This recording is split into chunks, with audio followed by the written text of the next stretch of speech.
بسم اللہ الرحمن الرحیم وبہ نستعین سبحانک لا علم لنا الا ما علمتنا انک انت العلیم الحکیم الحمد للہ رب العالمین والصلاة والسلام علی سید المرسلین وعلی آلہ وصحبہ اجمعین ومن تبعہم بإحسان الی یوم الدین اعوذ باللہ من الشیطان الرجیم بسم اللہ الرحمن الرحیم وَإِذَا سَأَلَكَ عِبَادِي عَنِّي فَإِنِّي قَرِيبٌ أُجِيبُ دَعْوَةَ الدَّاعِ إِذَا دَعَانِ فَلْيَسْتَجِيبُوا لِي وَلْيُؤْمِنُوا بِي لَعَلَّهُمْ يَرْشُدُونَ۔ محترم حاضرین، کشف الشبہات کا وہ حصہ ہم درس کے طور پر گزشتہ دروس میں پڑھ چکے ہیں، جسے اہل علم نے صاحب کتاب شیخ محمد بن عبد الوہاب رحمہ اللہ کا مقدمہ قرار دیا۔ مقدمے میں جن باتوں کا تذکرہ کیا بنیادی طور سے بڑی اہمیت کی حامل تھی، اور ان کا کچھ حصہ اگلی عبارت میں مذکور ہے۔ شیخ محمد بن عبد الوہاب رحمہ اللہ کی اگلی عبارت اپنی بات پوری ہونے تک کافی طویل ہے، اور اس کی شرح میرے سامنے دو شرحیں ہیں، اور ہم شیخ زید بن محمد بن ہادی المدخلی رحمہ اللہ کی شرح سے درس پڑھ رہے ہیں۔ اس میں کافی طوالت ہے، اگر میں ایک ایک حصہ پڑھ کے عبارت کو پیش کروں تو غالباً بات آج کے درس میں مکمل نہیں ہوگی، اس لیے بات کو ایک حد تک مکمل کرنے کے لیے میں نے مناسب سمجھا کہ پہلے شیخ محمد بن عبد الوہاب رحمہ اللہ کی عبارت کا اتنا حصہ جس سے ایک مفہوم واضح ہو جائے وہ پہلے پیش کر دیا جائے۔ چنانچہ شیخ رحمہ اللہ کی عبارت کا کچھ مفہوم ملاحظہ فرمائیں۔ محمد بن عبد الوہاب رحمہ اللہ فرماتے ہیں کہ جب فَإِذَا عَرَفْتَ، جب تم نے یہ جان لیا کہ جاہل کفار بھی اس بات کو جانتے تھے، یعنی کس بات کو؟ جو ہم نے پچھلے دروس میں پڑھا، لا الہ الا اللہ کے مطلب کو۔ ابو جہل اور مکہ کے اولین مخاطب جو مشرکین کہلاتے ہیں، کفار کہلاتے ہیں، وہ بھی لا الہ الا اللہ کا معنی سمجھتے تھے۔ اللہ رب العالمین کو رزاق، زندگی اور موت دینے والا، کائنات کا نظام چلانے والا یہ مانتے تھے، جیسا کہ قرآن میں صراحت ہے، اور ہم کئی مرتبہ یہ بات دہرا چکے ہیں، پڑھ چکے ہیں پچھلے دروس میں۔ اللہ کو رب مانتے تھے، لیکن لا الہ الا اللہ، معبود یا الہ صرف اللہ ہے، اس کو نہیں مان رہے تھے۔ اس کا مطلب لا الہ الا اللہ کے کہنے اور اس کے معنویت کو وہ بخوبی جانتے تھے۔ شیخ اسی کا ذکر کرتے ہوئے کہہ رہے ہیں کہ جب تم نے یہ جان لیا کہ جاہل کفار بھی اس بات کو بخوبی جانتے تھے،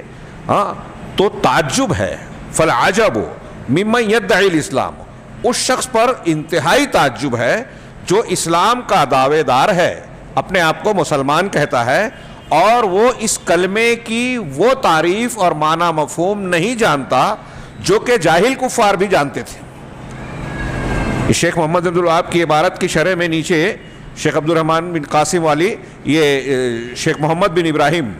اور جس پر تعلیق کی جمع کیا عبد الرحمن بن قاسم رحمہ اللہ نے، انہوں نے آگے لکھا کہ صرف مسلمان ہونے کا دعویٰ نہیں کرتا،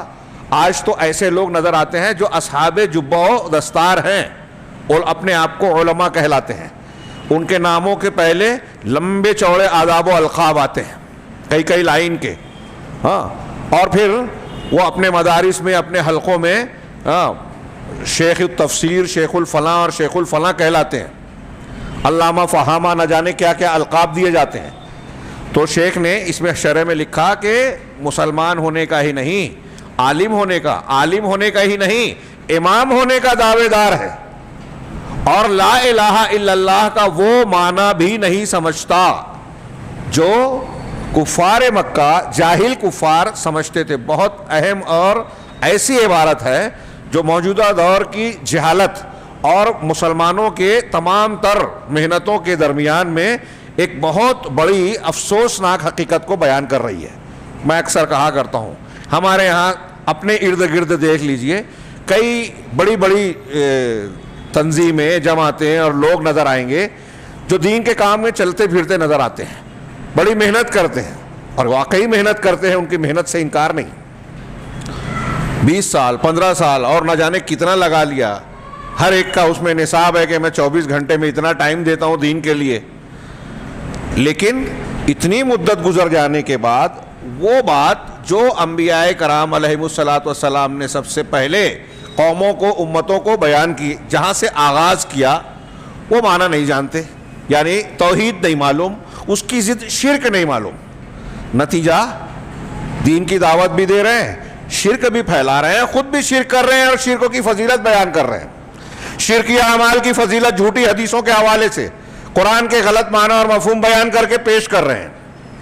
کتنا آپ سوچئے سنگین معاملہ ہے، اور اسے اگر بیان کیا جائے تو لوگ اسے اختلافی مسئلہ سمجھ کر غیر ضروری سمجھتے ہیں، جبکہ ہمارے دین کی ساری عمارت اسی عقیدے پر، لا الہ الا اللہ پر کھڑی ہے۔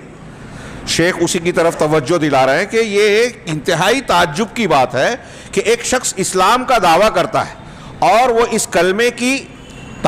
تفسیر، اس کا معنی اور مفہوم نہیں جانتا۔ ما عرفہ جہال الکفار، وہ معنی جسے جاہل کفاروں نے پہچان لیا تھا،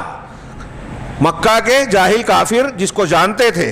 بل یظنو، بلکہ یہ جو مسلمان ہونے کا دعوے دار ہے یہ ایسا سمجھتا ہے کہ ان ذالک هو التلفظ بحروفها، کہ لا الہ الا اللہ کہنے اور اس کا جو مطالبہ نبی اور شریعت کی طرف سے کیا گیا، اللہ کی طرف سے، یہ صرف اس کے الفاظ اور حروف کو اپنی زبان سے ادا کر دینا کافی ہے، تلفظ زبان سے بول دینا،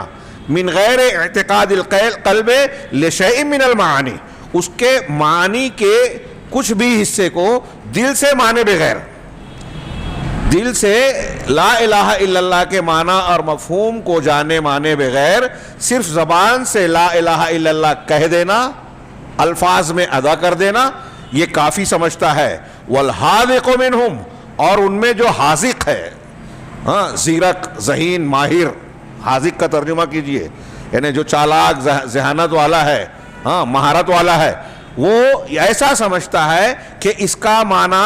یہ ہے، لا الہ الا اللہ کا معنی یہ ہے کہ اللہ تعالیٰ کے سوا کوئی نہیں جو پیدا کرتا ہو، اور کوئی نہیں اللہ کے علاوہ جو رزق روزی دیتا ہو۔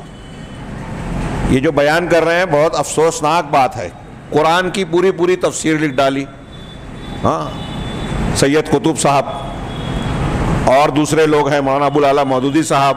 ہمارے ہاں قرآن کا شعوری مطالعہ کرنے کی دعوت دینے والے ان کی تفسیر پڑھنے کی طرف بلاتے ہیں۔ قرآن سے زیادہ صاحب قرآن یعنی صاحب تفسیر کی فکر کو پیش کرنا چاہتے ہیں قرآن کے عنوان سے، اچھی طرح دماغ میں رکھیے۔ اور یہ وہ لوگ اصحاب سنتے ہیں تو ان کو برا لگتا ہے، لیکن غور کریں، سید قطب صاحب لا الہ الا اللہ کی تفسیر میں جس بات پر سب سے زیادہ زور دیتے ہیں اور جو بتاتے ہیں کہ انبیاء کی دعوت کا مقصود ہے، وہ ہے لا حاکمیت الا اللہ، حاکمیت، حکومت، فیصلہ صرف اللہ کے ہاتھ میں، توحید حاکمیت۔ اور بعض لوگوں نے اسی کو آگے بڑھاتے ہوئے یہ کہا کہ ہمارے ہاں توحید کی 3 قسمیں بیان کیا جاتا ہے نا، توحید ربوبیت، توحید الوہیت، توحید اسماء و صفات، بعض دوسری تقسیمات بھی ہیں، زیادہ مشہور یہ ہے اور بڑی جامع ہے۔ تو کہتے ہیں کہ چوتھی قسم بھی بیان کرنی چاہیے، توحید حاکمیت۔ یہ ان تینوں قسموں کو نہ سمجھنے اور اس سے جاہل ہونے کا نتیجہ ہے۔ اگر توحید حاکمیت کا، حاکم کا مراد سے مراد یہ ہے کہ اللہ تعالیٰ نظام کائنات چلانے میں اکیلا تنہا ہے، وہی تدبیر کرتا ہے، دن اور رات نکالتا ہے، موسموں اور دیگر چیزوں کے سارے حوادث اور واقعات اسی کے ہاتھ میں، الٹ پھیر کائنات کا، اگر یہ معنی ہے تو یہ توحید ربوبیت کے معنی میں شامل ہے۔ ربوبیت اور اسماء اور صفات میں یہ ساری باتیں آ جاتی ہیں۔ اور یہ اگر یہ بیان کرنا چاہتے ہیں جو جماعت اسلامی اور اخوان المسلمین وغیرہ کی فکر کا مرکز ہے کہ دنیا میں قانون صرف اللہ کا ماننا چاہیے، تشریع، تحریم اور تحلیل، حلال قرار دینا، حرام بنانا، قانون بنانا، یہ ربوبیت میں آتا ہے، اور اللہ کے قانون کو ہی مانا جائے اور اس کو ہی بندے نافذ کریں۔ اگر توحید حاکمیت کا یہ معنی بیان کرتے ہیں تو یہ توحید الوہیت کے معنی میں شامل ہے۔ اتخذوا احبارهم ورهبانهم اربابا من دون اللہ، اور دوسرے قرآن کی اس قسم کی آیتوں کی تفسیر اٹھا کر دیکھیے، ان 3 قسموں میں توحید آ جاتی ہے کہ حاکمیت بھی اللہ کی، اور جو اللہ کا قانون صرف ماننا چاہیے، ایک طرف یہ اتنی شدت سے کہتے ہیں اور حکومتوں کو چیلنج کرنے کی بات کرتے ہیں، دوسری طرف ان مقامات پر اپنے گھر میں، اپنے گرد و پیش میں، اپنے سماج اور معاشرے میں جو قبر پرستی ہو رہی ہے، غیر اللہ کی پرستش ہو رہی ہے، اللہ کے حلال اور حرام کے بجائے امام، بزرگ، پیر صاحب، صوفی صاحب کے حلال حرام اور ان کی شریعت پر لوگ عمل کر رہے ہیں، اس کی تردید کرنے سے ان کا جو ہے دل پھٹنے لگتا ہے، خوف کھاتے ہیں۔ ایک طرف اتنی بہادری کی بات کرتے ہیں کہ ٹکرا جائیں گے، نوجوانوں کو جذباتی بنا دیتے ہیں، غیر مسلموں کے ایجنڈے پر کام کرنے والا، اور دوسری طرف کہتے ہیں کہ فاتحہ کرو کہ نہ کرو، میلاد پڑھو کہ نہ پڑھو، شرک کرو کہ نہ کرو، ایک ہو جاؤ۔ عجیب تضاد ہے۔ بات پھیل گئی۔ میں نہیں چاہتا تھا کہ شیخ محمد بن عبد الوہاب کے جملے کی اور ان کی بات کی ہی تشریح کر رہا ہوں، یہاں انہوں نے بہت اہم بات کہی کہ عام مسلمانوں کی ایک بڑی تعداد مسلمان ہونے کا دعویٰ کر رہی ہے، لیکن حیرت کی بات ہے کہ لا الہ الا اللہ کے اس معنی کو نہیں سمجھتی جو کفار مکہ اور جاہل کفار سمجھتے تھے۔ اور مسلمانوں میں اگلی بات جو کہی انہوں نے کہ مسلمانوں میں کچھ ایسے حاذق، ماہر، جن کو لوگ بہت بڑا علامہ اور نہ جانے کیا کیا کہتے ہیں، ایسے لوگ بھی پائے جاتے ہیں، جیسا کہ میں نے اشارہ کیا کہ پوری قرآن کی تفسیر ڈالی، وہ لا الہ الا اللہ کی تشریح کرتے ہیں تو یہ تشریح کرتے ہیں کہ روزی دینے والا اور تخلیق اور پیدائش کا مالک یا پیدا کرنے والا صرف اللہ ہے۔ اہل تصوف کے یہاں بھی، صوفی حضرات کے یہاں بھی لا الہ الا اللہ کی تشریح کرتے ہوئے یا جس توحید پر سب سے زیادہ زور دیا جاتا ہے وہ توحید ربوبیت ہے۔ انبیاء کرام علیہ الصلوۃ والسلام نے جس کی دعوت دی، جس میں قوموں اور ان کے انبیاء کے درمیان جس توحید کے بارے میں جھگڑا ہوا، وہ توحید الوہیت ہے، لا الہ الا اللہ والی توحید۔ ربوبیت کا عمومی معنی، اسماء و صفات کا عمومی معنی، اس میں استثنائیات ہے۔ کچھ لوگ قابلیت بتانے لگتے ہیں کہ نہیں وہاں بھی شرک تھا ان کے یہاں۔ عمومی طور سے پیدا کرنا، روزی دینا، تدبیر کائنات،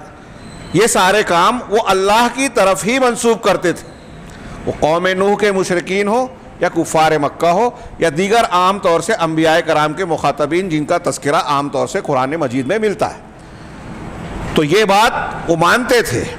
ابھی ہم اس کی شرح جب پڑھیں گے تو وہاں اور بات کلیئر ہوگی۔ شیخ رحمہ اللہ کہتے ہیں کہ ان میں سے حاذق اور ماہر یہ سمجھتا ہے کہ لا الہ الا اللہ کا معنی یہ ہے کہ نہیں پیدا کرتا، نہیں روزی دیتا مگر اللہ، اور کائنات کا نظام، کائنات کے نظام کی تدبیر اور انتظام، سارے نظام کائنات کی دیکھ بھال، بندوبست نہیں کرتا مگر اللہ، یعنی تدبیر اس کے ہاتھ میں ہے۔ یہ لا الہ الا اللہ کا معنی بتا رہے ہیں۔ تو کہہ رہے ہیں کہ یہ ماہر آدمی کا حال یہ ہے۔ آج ہمارے گرد و پیش شیخ محمد بن عبد الوہاب اپنے دور میں یہ بات کہہ رہے ہیں۔ ہاں، آج ہمارے یہاں یہ معاملہ اور زیادہ گہرا نظر آتا ہے۔ ہاں، اور میں آج کل جو ہمارے ماحول ہے اس میں ہم دیکھ سکتے ہیں کہ یہ کتنا غیر اہم ہوتا جا رہا ہے ہمارے نزدیک ایمان کا، توحید کا معاملہ، کہ ایک بندہ اپنے دنیا کے مقاصد کو حاصل کرنے کے لیے، بلکہ مسلمان گھر کی عورتیں بھی اس کو چھوڑ کر شرک والا دین اختیار کرنے پر بھی راضی ہو جاتی ہیں۔ ایسے واقعات رونما ہو رہے ہیں۔ ایک دو ہوتا تو استثنائیات اور ہم یہ سمجھ لیتے، لیکن بڑی تعداد میں ہونے کا مطلب یہ ہے کہ ہمارے گھروں میں لا الہ الا اللہ کی تربیت ہے ہی نہیں۔ ایک بڑی تعداد ان دروس کو غیر اہم سمجھتی ہے، لیکن انہیں یہ بتایا جائے کہ ان دروس کو نہ پڑھنے کی وجہ سے ہی ان کے گھر میں اور ہمارے سماج میں یہ نوبت آئی ہوئی ہے کہ اس کی قیمت کو لوگ سمجھ نہیں رہے ہیں۔ ہمارے واقعہ پڑھتے ہیں ہم کیا کہانی کے طور پہ کہ آل یاسر سے مکہ کا ابو جہل اور سارے لوگ مل کے کوڑے مار رہے ہیں، برچھے مار رہے ہیں اور کہہ رہے ہیں کہ ہمارے دین کی طرف آؤ، لا الہ الا اللہ کو کا انکار کر دو۔ انہوں نے جان دے دی، لا الہ الا اللہ نہیں چھوڑا، اور ہمارے یہاں قدم قدم پہ لوگ اس کو چھوڑ رہے ہیں، جانتے ہی نہیں اس کی قیمت، اہمیت، افادیت، ضرورت۔ اس کے بغیر نجات نہیں، اس کے بغیر زندگی کا کوئی مطلب نہیں۔ انسان اپنے مقصد حیات میں ناکام ہے اگر اس کی ضد اختیار کر لی، یعنی شرک کو۔ تو ایک طبقہ تو وہ ہے جو اہمیت ہی نہیں سمجھ رہا ہے، پڑھ ہی نہیں رہا ہے، اور پھر جب اس کی طرف متوجہ ہوتے ہیں تو ہمارے ہندوستانی معاشرے اور ماحول میں دوسری دین کے نام پر دوسری ساری چیزوں پر محنت ہے، اس چیز پر محنت نہیں ہے جس چیز پر انبیاء کرام محنت کرتے تھے۔ نتیجہ یہ ہے کہ جب بنیاد ہی نہیں ڈالی تو لمبی لمبی دیوار آپ نے کھڑی کر لی، ایک ہلکا سا جھونکا ہوا کا چلتا ہے، یہ دیواریں گر جاتی ہیں۔ اور ہم دیکھ رہے ہیں کس طریقے سے ایک مسلمان اپنا دین، ایمان دنیا کی معمولی قیمتوں اور مفادات کے عوض میں بیچ دیتا ہے، اور کفر اور شرک کی پرواہ نہیں کرتا، قبول کر لیتا ہے۔ کوئی آدمی جو ہے الٹے سیدھے نعرے اور دعوے لے کر کھڑا ہوتا ہے، کوئی منکر حدیث ہے، کوئی صحابہ کرام کو برا بھلا کہنے والا ہے، کوئی رفض و تشیع، کوئی تصوف کی گمراہ کن دعوت کو، غیر اسلامی افکار کو لے کر مسلمانوں میں کھڑا ہوتا ہے، لیکن اس کو اپنے ماننے والے، پیچھے چلنے والے کچھ نہ کچھ پاگل مل جاتے ہیں۔ یہ جو ملتے ہیں ہمارے ہندوستان پاکستان میں یا مسلمان عام معاشروں میں، یہ جو بہت بڑا سنگین مسئلہ ہے، اور پھر نوجوانوں کو سمجھائیے، کوئی اس تنظیم سے جڑ گیا، کوئی اس سے، اور پھر آگے سوال کرتے ہیں، علماء کو ناپتے تولتے ہیں۔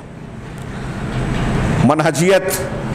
اور عقیدے پر کوئی محنت نہ ہونے کا یہ نتیجہ ہے۔ لکھ لیجئے، بار بار یہ میں بات کہتا ہوں کہ ہمارے سماج اور معاشرے میں، ہمارے گھروں میں، ہمارے بچوں اور ہماری نئی نسل کے پاس منہجیت اور عقیدے کی اہمیت بتائی ہی نہیں گئی ہے، اور بڑے نہیں سیکھے جانتے تو وہ اپنے چھوٹوں کو کیا بتائیں گے؟ برتن سے وہی ٹپکتا ہے جو برتن میں ہوتا ہے۔ کل اناء یترشح بما فی، عربی کا مقولہ ہے۔ جب ہمارے برتن میں خود ایمان نہیں ہے، توحید اور اس کی اہمیت نہیں ہے، ہم نے یہ دروس پڑھے ہی نہیں، تو ہمارے برتن سے ہمارے بچوں کو کیا ملے گا؟ خیر، تو کہہ رہے ہیں کہ یہ ان میں کا ماہر اور حاذق آدمی وہ ہے جو لا الہ الا اللہ کا یہ معنی کرتا ہے کہ پیدا کرنا، روزی دینا، کائنات کا نظام چلانا یہ صرف اللہ کرتا ہے۔ تو شیخ آگے کہہ رہے ہیں فلا خیر فی رجل جہال الکفار اعلم منہ بمعنی لا الہ الا اللہ، تو اس آدمی میں کوئی خیر اور بھلائی نہیں ہے۔ بہت صحیح کہا، اس آدمی میں کوئی خیر نہیں ہے کہ جو جاہل کفار بھی جس سے زیادہ لا الہ الا اللہ کا معنی سمجھتے تھے۔ ہم شرح پڑھیں گے، شاید آج نہ ہو اگلے درس میں آئے، کہ آپ کو ایسی روایتیں اور ایسے واقعات ملیں گے جس سے ظاہر ہوتا ہے کہ جس شخص کو ابو جہل کہتے ہیں ہم لوگ، اللہ کے رسول نے کہا ابو جہل، جہالت والا، وہ لا الہ الا اللہ کا معنی جو سمجھتا تھا آج بہت سارے مسلمان نہیں سمجھتے، اور شیخ نے جو کہا بالکل بجا کہ بعض حاذق بھی نہیں سمجھتے۔ ابو جہل یہ مانتا تھا نا پیدا کون کرتا ہے؟ اللہ۔ ابو جہل یہ مانتا تھا نا روزی کون دیتا ہے؟ اللہ۔ اگر لا الہ الا اللہ کا یہی معنی ہوتا تو ابو جہل رسول اللہ صلی اللہ علیہ وسلم کی مخالفت کرتا کیا؟ وہ کہتا ہم بھی تو مانتے ہیں کہ پیدا کرنے والا اللہ ہے، روزی دینے والا اللہ ہے، زندگی موت دینے والا اللہ ہے۔ قرآن نے کہا کہ ان سے پوچھو تو یہ جواب دیں گے کہ میں نہیں کہہ رہا ہوں، قرآن کہتا اللہ کے کلام میں ہے۔ تو اگر ابو جہل بھی لا الہ الا اللہ کا یہی مطلب سمجھتا کہ روزی دینا، پیدا کرنا، تدبیر کائنات اللہ کا کام ہے اور کوئی نہیں کرتا، لا الہ الا اللہ کا یہ معنی اگر مانتا تو اللہ کے رسول سے لڑتا ہی نہیں، مخالفت کرتا ہی نہیں، کیونکہ وہ بھی یہ مانتا تھا۔ اور آپ کہہ رہے ہیں کہ وہی تفسیر ہے جو ابو جہل مانتا تھا، تو پھر جھگڑا کیوں ہوا؟ تو یا تو آپ غلط ہیں یا ابو جہل غلط ہے۔ کہا کہ اس شخص کے اندر کوئی خیر نہیں ہے جو لا الہ الا اللہ کے معنی کو اتنا بھی نہیں جانتا جس سے زیادہ جاہل کفار جانتے تھے۔ شیخ محمد زند الوہاب ہی کی عبارت ہے یہ، آگے وہ کہتے ہیں کہ اذا عرفت ما قلت لک، میں نے جو بات بیان کی، جب تم یہ بات سمجھ گئے، اب تک جو بیان کی کہا اس کو جان لیا، اس کو دل کی معرفت کے ساتھ، دل سے آپ نے جان پہچان لیا، سمجھ لیا، اور اللہ کے ساتھ شرک کے معنی اور مفہوم کو بھی سمجھ لیا۔ لا الہ الا اللہ، توحید اور اس سے متعلقہ جو امور میں نے بیان کیے کہ کفار مکہ کیا مانتے تھے، اللہ کے رسول کیا منوانا چاہتے تھے، اللہ کے رسول صلی اللہ علیہ وسلم نے کس توحید کے نہ ماننے کی وجہ سے ان سے جنگ کی، مخالفتیں مول لے لی، یہ لا الہ الا اللہ کا معنی سمجھ لیا، اور اس کی جو ضد ہے شرک کو، اس کو بھی جان لیا، وہ شرک جس کے بارے میں اللہ کا صاف صاف ارشاد ہے ان اللہ لا یغفر ان یشرک بہ، کہ اللہ اس بات کو معاف نہیں کرے گا اس کی بخشش نہیں کرے گا کہ اس کے ساتھ شرک کیا جائے. اگر شرک اکبر کا ارتکاب کر کے کوئی آدمی مر گیا تو وہ کبھی بخشا نہیں جائے گا, جہنم سے باہر نہیں آئے گا, جس کے بارے میں اللہ نے یہ فرمایا. ہاں, وَعَرَفْتَ دِينَ اللَّهِ, اور آپ یہ جان گئے, جب شیخ محمد عبد الوہاب کہہ رہے ہیں آگے کہ آپ یہ جان گئے کہ اللہ کا وہ دین جس کے ساتھ اللہ نے اپنے رسولوں کو بھیجا, جو دے کر رسولوں کو بھیجا, ان کے اول سے لے کر آخر تک, پہلے رسول سے لے کر آخری رسول جناب محمد رسول اللہ صلی اللہ علیہ وسلم تک جو دین لے کر انبیاء کرام اور پیغمبر آئے, اللہ نے بھیجا. الذی لا یقبل اللہ من احد دینا سواہ, جس کے علاوہ, انبیاء کے اس دین کے علاوہ اللہ کسی سے بھی دوسرے دین کو قبول نہیں کرے گا. بتائیے اپنے گھر کے بچوں اور بچیوں کو جو اسلام چھوڑ کر دوسرے مذہب میں جانے کو ہلکی پھلکی بات سمجھ رہے ہیں. ہاں, ماحول کے اثر سے سارے مذہب کو سچا کہنے کی بات کہتے ہیں. یہ بالکل سچی بات. اللہ تعالیٰ کا پسندیدہ دین اسلام ہے, اور یہی اسلام تمام انبیاء نے پیش کیا, بنیادیں سب کی ایک ہی ہے. اس دین کے, انبیاء کے اس دین کے علاوہ اللہ تعالیٰ کوئی دین قبول نہیں کرے گا, اس کے بغیر کسی کی نجات نہیں ہوگی. وَعَرَفْتَ مَا أَسْبَغَ, اب یہ ساری باتیں جاننے کے بعد جب تم یہ جان لوگے کہ اکثر بیشتر لوگ آج اس معاملے میں اس بات سے کتنے جاہل ہیں, یہ بات جاننے کے بعد آج کا ماحول دیکھیے تو یہ جان لیں گے آپ کہ اکثر بیشتر لوگوں کی اکثریت اس حقیقت سے ناآشنا اور جہالت کا شکار ہے. جب تم یہ بات جان لوگے تو افادکا فائدتین, یہ جانکاری تم کو دو فائدہ دے گی, دو بنیادی فائدہ, ضمنی طور سے اور بھی فوائد ہو سکتے ہیں. دو بنیادی فائدہ. پہلا فائدہ کیا ہوگا, جب آپ یہ جانیں کہ دیکھیے انبیاء کا دین یہ ہے, سچائی یہ ہے, لا الہ الا اللہ کی یہ اہمیت, یہ حقیقت اور اس کا یہ معنی ہے. کفار مکہ کس معنی میں موافق تھے, کس میں مخالف تھے, اس کی ضد شرک کیا ہے. ہاں, پھر آج لوگوں کا حال کیا ہے کہ لا الہ اپنے آپ کو مسلمان بھی کہہ رہے ہیں اور لا الہ الا اللہ کا معنی اتنا بھی نہیں سمجھتے جو کافر جو جاہل کفار سمجھتے تھے. یہ ساری باتیں جاننے کے بعد تم کو دو فائدہ ملے گا. پہلی بات کیا, الفرح بفضل اللہ و برحمتہ. اگر ہم یہ جان لیں پڑھنے کے بعد تو اللہ کے فضل اور اس کی رحمت پر ہمیں خوشی حاصل ہوگی. ہاں, اللہ تعالیٰ نے جیسا کہ قرآن میں ارشاد فرمایا, قل بفضل اللہ و برحمتہ فبذلک فلیفرحوا هو خیر مما یجمعون. اللہ کے فضل اور اس کی رحمت پر, اس چیز پر چاہیے کہ لوگ خوش ہوں. ہاں, خوشی میں محسوس کریں. ہاں, کیونکہ یہ ان کی دنیا میں جو کچھ جمع کر رہے ہیں ان سب چیزوں سے بہتر ہے. اللہ تبارک و تعالیٰ کا یہ فضل و احسان اور کرم کہ آپ کو یا کسی بندے کو توحید کی معرفت حاصل ہو جائے, حق اور شرک کا علم حاصل ہو جائے, حق اور باطل کا, اور اپنے آپ کو اس معرفت کی بنیاد پر باطل سے, شرک سے بچا کر توحید کے حوالے کر دے, اس سے بڑھ کر کوئی نعمت نہیں ہے. جب یہ بات ہم جانیں گے اور یہ دیکھیں کہ انبیاء کا یہ دین تھا, ہاں, اسی کی مخالفت کر کے لوگ اللہ کے مبغوض بنے, ہاں, کو کافر مشرک کہلائے, اور آج بہت سارے لوگ چاہے وہ اپنے آپ کو مسلمان کہہ رہے ہوں, مسلمانوں کی ایک بڑی تعداد اس کے معنی اور مفہوم کو نہیں سمجھ رہی ہے, اور اللہ نے ہم کو اسے سمجھا دیا. یہ پہلے خوشی دے گی کہ ہم اللہ کی رحمت پر ہمیں خوش ہونا چاہیے کہ اس نے اتنی بڑی نعمت سے نوازا. اسی طرح دوسرا فائدہ وَأَفَادَكَ أَيْضًا الْخَوْفَ الْعَظِيمُ,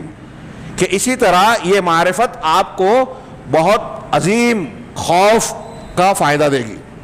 ڈر پیدا کرے گی. کیا, کیوں, کیونکہ جب تم یہ جان لوگے کہ انسان یہ کتنی اہمیت کی چیز ہے, لا الہ الا اللہ پر قائم رہنا, اس کے معنی اور مفہوم پر مضبوطی سے جمع رہنا, اور اس سے باہر نکل کر شرک کی وادی میں چلا جانا, یہ اتنا بھیانک ہے, تو آدمی کو یہ ڈر ہوگا کہ ایسی چیزوں سے اپنے آپ کو بچائے جو اس کو کلمہ توحید کی مخالفت میں مبتلا کر دے. ہاں, کہ جب انسان یہ بات جانے گا کہ وہ ایک کلمہ, ایک بات جو اپنی زبان سے نکالتا ہے اس کی وجہ سے کافر ہو سکتا ہے, لا الہ الا اللہ کے کا جو معنی مفہوم ہے، اگر اس کے خلاف ہم نے اپنی زبان سے کوئی کلمہ بولا اس کی مخالفت والا، ہاں، تو کہہ رہے ہیں وقد یقولها وهو جاہل، جبکہ وہ کلمہ ایک انسان کہتا ہے جبکہ وہ اس بات سے جاہل ہوتا ہے کہ اس کا معنی شرک ہے، لا الہ الا اللہ کے خلاف ہے۔ بہت غور سے سنیے، ہاں، ایک مسئلہ آتا ہے جو شاید میں اگلے درس میں ذکر کروں کہ اللہ کے یہاں جہالت عذر بنے گی یا نہیں۔ بڑی لمبی چوڑی بحثیں کی ہیں لوگوں نے، لیکن ایک بات ذہن نشین رکھیے کہ لا الہ الا اللہ توحید اور شرک کے معاملے میں جہالت عذر نہیں بنے گی۔ اگر جاہل ہونے سے آدمی بچ جائے تو کفار مکہ اور دنیا کے اکثر و بیشتر کفار اور مشرکین جو ہے وہ یہ عذر پیش کر سکیں گے کہ ہم کو تو پتہ ہی نہیں تھا۔ یہ نہیں چلے گا، ہاں، اور اس کے اپنی کچھ تفصیلات ہیں، ہم انشاءاللہ آئندہ اس کی تفصیل کو دیکھیں گے۔ کہہ رہے ہیں کہ ایک کلمے سے آدمی کافر بن جاتا ہے جو اپنی زبان سے ایک کلمہ مراد ایک بات، ہاں، نکالتا ہے، جبکہ وہ اپنی اس بات کو جو کہہ رہا ہے اس سے جاہل ہے، لیکن جاہل ہونے کے باوجود جہالت کی بنیاد پر وہ معذور نہیں مانا جاتا۔ فلا یعذر بالجہل، شیخ کہہ رہے ہیں کہ جہالت سے وہ معذور نہیں مانا جائے گا۔ وقد یقولها، اور ایسا بھی ہو سکتا ہے، ایسا بھی ہوتا ہے کہ کبھی وہ آدمی وہ کلمہ کفر کہتا ہے وهو یظن، اور یہ سمجھتا ہے کہ انہا تقربہ الی اللہ، کہ یہ کلمہ اس کو اللہ سے قریب کرتا ہے۔ آج کتنے لوگ یا غوث یا رسول اللہ اور اس طرح کا خطاب اس عقیدے کے ساتھ کہ ہماری پکار کو سن رہے ہیں اور ہماری بات کا جواب دیں گے یا ہمارے سفارشی بنیں گے، یہ جو کلمہ کہتے ہیں ایک جملہ اس طرح کا، کسی غیر اللہ کو اللہ کی طرح پکار رہے ہیں، کسی غیر اللہ کے جناب میں عبادت کر رہے ہیں، استغاثہ یا دعا کا کلمہ کہہ رہے ہیں، ان کو اللہ تبارک و تعالیٰ کا درجہ دے رہے ہیں ایک جملے میں۔ تو کچھ لوگ ایسا سمجھتے ہیں کہ ایسا کر کے یہ کلمہ، یہ کام ان کو اللہ سے قریب کر رہا ہے، ہاں، کما ظن المشرکون، ویسے ہی جیسے مشرکین سمجھتے تھے۔ لات و منات کی پرستش کرتے ہوئے یہ نہیں کہہ رہے تھے، جیسا کہ ہم پڑھ چکے کہ یہ پیدا کرنے والے ہیں، روزی دینے والے ہیں، وہ یہ مانتے تھے کہ یہ اللہ کے اور ہمارے درمیان وسیلہ ہے۔ لیکن جب ان کو انہوں نے وسیلہ سمجھ کر پکارا، ایسی پکار کوئی آج کوئی شخص کرتا ہے، کسی اپنے آپ کو چاہے مسلمان کہتا ہو، تو وہ شخص مشرکین میں سے ہو جائے گا، اس کو کافر بنا دے گا، لا الہ الا اللہ سے باہر کر دے گا۔ خصوصاً ان الہمک اللہ ما قصد، خاص طور سے اگر اللہ نے تم کو وہ بات بتائی جو اللہ نے، الہام کا لفظ انہوں نے استعمال کیا، تمہارے دل میں وہ بات ڈالی جو موسیٰ علیہ السلام کی قوم کے طرف سے قصے کے طور پر بیان کیا، ان کے صحیح ہونے اور علم ہونے کے ساتھ کہ وہ لوگ یہ کہتے ہوئے موسیٰ علیہ السلام کے پاس آئے، اجعل لنا الہا کما لہم آلہہ، کہ اے موسیٰ ہمارے لیے بھی معبود بنا دیجئے جیسے ان کے معبود تھے۔ غور کیجئے، اور اس سے پہلے کے درس میں میں نے ایک اعتراض پیش کر کے نقل کیا تھا کہ ایک صاحب علامہ احسان اللہ ظہیر پر تنقید کرتے ہوئے کہہ رہے لکھا، ہاں، کہ یہ غیر مقلدین ان آیتوں کو اور دلیلوں کو جو کفار مشرکین کے بارے میں ہیں مسلمانوں کے حق میں استعمال کرتے ہیں۔ عجیب جہالت کی بات۔ یہاں اصول کی جب بات ہوگی کہ یہ شرک ہے، یہ کفر ہے، یہ ایمان ہے، یہ اسلام ہے، تو اب جس شخص پر شرک والی آیت فٹ ہو رہی ہے وہ مشرک ہے، وہ مسلمان کہاں ہے؟ وہ لاکھ دعویٰ کرتا رہے۔ اور یہ بات میں نے پیش کی تھی، ایسی کئی دلیلیں حضرت صحابہ کرام سے ثابت ہے، ہاں، حضرت ابوبکر صدیق عمر فاروق کے درمیان مانعین زکوٰۃ کے سلسلے میں جو جھگڑا ہوا، جو مباحثہ ہوا، بخاری مسلم کی حدیث ہے، پڑھیے، یہی بات کہی تھی حضرت عمر فاروق نے کہ آپ ان لوگوں سے ابوبکر صدیق قتال کریں گے جو لا الہ الا اللہ کہتے ہیں، لا الہ الا اللہ محمد رسول اللہ کہہ رہے ہیں، اور آپ جنگ کرنے جا رہے ہیں۔ کیا جواب دیا تھا ابوبکر صدیق رضی اللہ تعالیٰ عنہ نے؟ مسلمان ہوتے ہوئے اگر نماز اور زکوٰۃ کے سلسلے میں تفریق کریں گے، اگر اپنے آپ کو مسلمان کہنے کے باوجود، تو اللہ کی قسم وہ ایک بکری کا بچہ یا رسی جو اللہ کے رسول کو زکوٰۃ کے طور پر دیتے تھے، اگر نہیں دیں گے تو میں قتال کروں گا۔ یہ موسیٰ علیہ السلام کا جو جملہ آگے آ رہا ہے، نبی کریم صلی اللہ علیہ وسلم نے ان صحابہ کرام سے جو ابھی نئے نئے مسلمان ہوئے تھے اور انہوں نے مشرکین کو دیکھ کر کہا تھا کہ ان کے بحری کے جو درخت ہے ذات انوات، ترمذی کی صحیح حدیث ہے، اس سے پہلے کئی مرتبہ تذکرہ ہو چکا ہے. ہمارے لیے بھی اللہ کے رسول اسی طرح ذات انوات بنا دیں جس طرح ان مشرکین کے ہیں. تو نبی کریم صلی اللہ علیہ وسلم نے ان کو جواب دیتے ہوئے کہا اللہ اکبر، غصے میں آ گئے. انہا سنن، یہی سنن ہے، نقش قدم ہے جن کے پیچھے چلو گے. تم اپنے سے پہلوں کے نقش قدم پر چلو گے. اور الذی نفسی بیدی، اس ذات کی قسم جس کے قبضے میں میری جان ہے، جس کے ہاتھ میں میری جان ہے. ہاں، تم نے وہی بات کہی ہے جیسے قوم موسیٰ نے موسیٰ علیہ السلام سے کہی، بنی اسرائیل نے موسیٰ سے کہا تھا. یہ وہی جملہ کہ اللہ نے کہا، ان لوگوں نے آگے کہا اجعل لنا الہا کما لہم آلہہ، اے موسیٰ ہمارے لیے بھی ایسا معبود بنا دیجئے جیسے ان مشرکین کے ہیں، بت وت بنا کے پوجا پاٹ کرتے ہیں. ہاں، حضرت موسیٰ نے کیا جواب دیا؟ قال انکم قوم تجہلون، تم لوگ جاہل لوگ ہو، تم ایسے لوگ ہو جو جہالت میں مبتلا ہو. یہ مطالبہ ہی جہالت ہے، جبکہ وہ مسلمان تھے، موسیٰ علیہ السلام کو مانتے تھے، موسیٰ علیہ السلام کے ساتھی تھے، اور معبود بنانے کے لیے بھی انہوں نے اپنا دماغ نہیں لگایا کہ اپنے طور سے بنائے، نبی سے کہہ رہے ہیں معبود بناؤ. تو یہ مطالبہ ہی موسیٰ علیہ السلام نے کہا کہ تم جاہل لوگ ہو. اب اگر کوئی آدمی اس قسم کا عمل کر رہا ہے اور یہ کہہ رہا ہے کہ میں مسلمان ہوں، تو بتائیے کیا یہ انصاف کی بات ہوگی؟ وہ بھی اسی ضمن میں آئے گا. فحینئذ یعظم خوفک، جب یہ بات آپ اور ہم جانیں گے کہ ایک مسلمان کہنے والا، اپنے آپ کو کہلانے والا شخص اگر شرکیہ امور میں مبتلا ہو جائے یا کلمہ کفر ایک منہ سے ایک جملہ نکالے، ایک بندہ، ہم اور آپ میں سے کوئی شخص اگر اللہ کے سوا کسی سے یہ کہے کہ اے فلاں ہم کو روزی دے، اے فلاں یا رسول اللہ کہے، یا شیخ عبد القادر جیلانی شیئا للہ کہے، ایک جملہ اگر کہے، وہی شیخ کہہ رہے ہیں ایک جملہ شرک اکبر اور کفر اکبر والا جو اللہ کا حق ہے کسی غیر کو دے کر اگر ایک جملہ کہتا ہے، اسلام سے باہر ہو جائے گا، لا الہ الا اللہ ٹوٹ جائے گا. وہ کتنی بھی لفاظی کرے، الٹی سیدھی بات، یہ بالکل صاف حقیقت اور اس کے واضح بین دلائل ہے. اور شیخ محمد بن عبد الوہاب وہی کہہ رہے ہیں اپنے دور میں اور آج کے دور میں. آپ دیکھیے کہ میں جو بات نقل کر رہا ہوں، یہ پڑھ رہا ہوں، آج بہت سارے مسلمان بھی سن کر اس پر ناراض ہوں گے، برا بھلا کہیں گے، لیکن یہ عقیدے کی بات ہے، بنیاد کی بات ہے. آپ ناراض ہونے کی بجائے علم حاصل کیجئے، قرآن حدیث پڑھیے. وہی شیخ کہہ رہے ہیں کہ انتہائی تعجب کی بات ہے کہ لا الہ الا اللہ کا معنی جو کفار مکہ جاہل ہوتے ہوئے جو جانتے تھے، آج کا ایک مسلمان ہونے کا دعوے دار نہیں جانتا. اور یہ بات جانے تو ایک طرف ہم کو سچائی ملنے پر خوشی ہوگی، دوسری طرف خوف پیدا ہوگا کہ ہم اپنی زبان سے ایسا کوئی کلمہ، ایسی کوئی بات نہ نکالیں جس سے لا الہ الا اللہ ٹوٹ جائے. فحینئذ، جب یہ بات آپ کو معلوم ہوگی تو اس وقت آپ کا خوف بہت بڑا ہو جائے گا. شرک سے آپ ڈریں گے، ہم ڈریں گے. سیدنا ابراہیم علیہ السلام امام الموحدین ہے، توحید کے اعلیٰ ترین مقام پر. ہاں، لیکن قرآن میں دیکھیے دعا مانگتے ہیں وجنوبنی وبنی ان نعبد الاصنام، کہ اے پروردگار مجھے اور میرے بیٹوں کو اس بات سے بچا کہ ہم بتوں کی پرستش کریں، بتوں کی عبادت کریں. میں اکثر پوچھتا ہوں، یہ آیت جب آتی ہے کہ ہم اپنے آپ پر تصور کریں، ہم میں کا کوئی شخص یہ سوچ سکتا ہے کہ میں بت پوجوں گا؟ ہمارا ایمان کا درجہ کیا ہے، کس معیار اور سطح کے ہیں ہم اپنے بارے میں سمجھتا ہوں کہ کوئی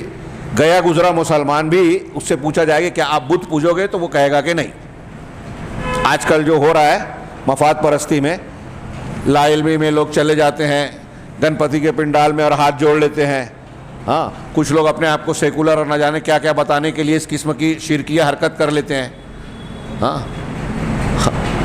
لوگوں کو خوش کرنے کے لیے اللہ کا کلمہ ہی چھوڑ دیا، ناراض کر دیا. جاہل ہے تم. لیکن عام مسلمان بھی جو تھوڑی سی بھی بصیرت رکھتا ہے، میں سمجھتا ہوں وہ بلا تردد یہ جواب دے گا کہ میں ایسا نہیں کر سکتا، چاہے جو ہو جائے، بت کی پوجا نہیں کر سکتا. پھر سیدنا ابراہیم علیہ السلام یہ دعا مانگ رہے ہیں، کیوں؟ کیا ان کو خطرہ تھا؟ یہ شرک کا خوف ہے کہ ہمیں اس بات سے کتنا چوکنا رہنا چاہیے، ڈرنا چاہیے. اپنے آپ کو بچانے کے لیے اس کا علم حاصل کریں، اس پر غور کریں، معلومات لیں، اور ساتھ ساتھ اللہ سے دعا کریں کہ پروردگار ہم کو شرک سے بچا. شیخ محمد بن عبد الوہاب رحمہ اللہ کی جو عبارت میں ایک معنی کی حد تک پیش کرنا چاہتا تھا، یہاں تک ہوئی۔ اب اس کی جو شرح ہے وہ کسی قدر تفصیلی ہے، میں مناسب سمجھتا ہوں کہ اس کو عبارت کو آپ ذہن میں رکھیں، اور انشاءاللہ اس کی شرح اگلے درس میں ہم پیش کریں گے، جس میں یہ معلوم ہوگا جو شیخ نے بیان کیا کہ کفار مکہ لا الہ الا اللہ کا جو معنی سمجھتے تھے آج کے بہت سارے مسلمان نہیں سمجھتے، انشاءاللہ اس کی وضاحت بھی ہوگی۔ اللہ تعالی ہمیں صحیح دین، بنیادیں اور اس کی فروعات اچھی طریقے سے سمجھنے اور اس کے مطابق زندگی گزارنے کی توفیق عطا فرمائے، اور اس کی برکت سے دنیا اور آخرت میں ہر قسم کے فتنے اور عذاب سے محفوظ رکھے۔ وآخر دعوانا ان الحمد للہ رب العالمین، والسلام علی نبینا محمد۔